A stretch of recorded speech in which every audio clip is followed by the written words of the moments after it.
individual liberties and rights against a limited state, and which was not virulently anti-religious, but had a respect for religious liberty, was really different, a completely different kind of event than the French Revolution.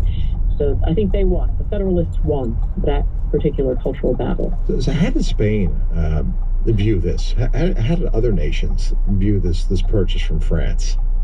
So I think that a lot of the other countries, well, many of them weren't the countries that we know them now, the modern states that we know them now. And in some sense, these countries, Spain, Italy, Germany, Austria, kind of formed themselves against the French Revolution and the French revolutionary ideals. So in some sense, what it meant to be Spanish was not to be French.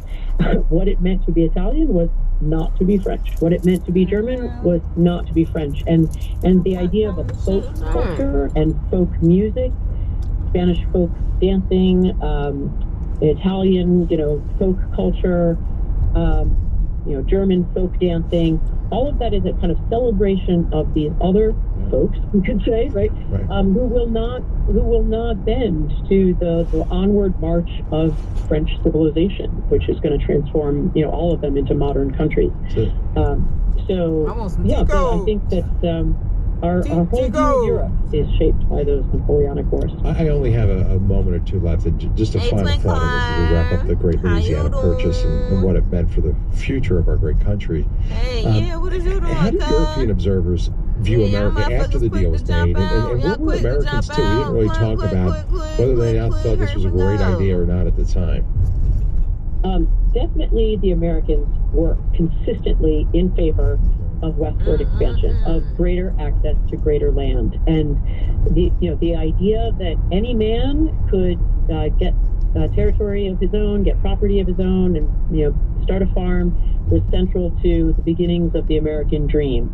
And so it's very popular with the Americans.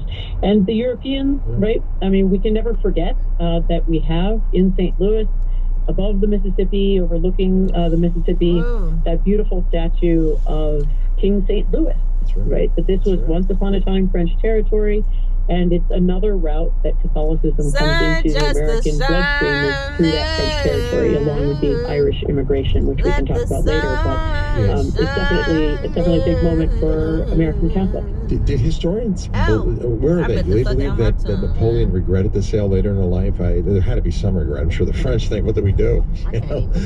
But what are historians? How do they view Napoleon? And was there regret for the making the sale? I bet the fuck out of my time. So there's a combination. Some historians heroize Napoleon as the great man of history, right, who sort of takes his own destiny and his nation's destiny into his own hands. But there's definitely a reaction against the great man theory of history, and great men in history can be very dangerous. Don't let me pass the taco shop this time, guys. And so sometimes their high ideals can turn into ideology that justifies all kinds of violence and destruction of rights and liberties. So there's definitely a mixed view of Napoleon. Well, Doctor, I gotta leave it there because I am going to be praying the chaplet in about a minute. But thank you for taking us once again through our nation's history and unpacking it for us. I look forward to our next conversation, which should be soon. Thank you. Thank you for having me on. God bless you. That's Dr. Susan Hansen. And you can join her every Tuesday. She tends to join me every Tuesday afternoon around 4 Central, 5 Eastern. I had the great opportunity to speak to her today because we didn't have a chance earlier in the week. But if you missed any of the series, just do a search for Countdown to 250 or Rediscovering America is kind of what we've been branding it as. And I'm telling you, you'd love it. We'll take it from our founding fathers, the revolution, and so much more. Right now, if you have a need, call me. We'll pray about it. Talk that brings Christ to the world. All right, y'all. Always crystal clear. I'll be On your back. smart speaker. And relevant radio power. I'll be back.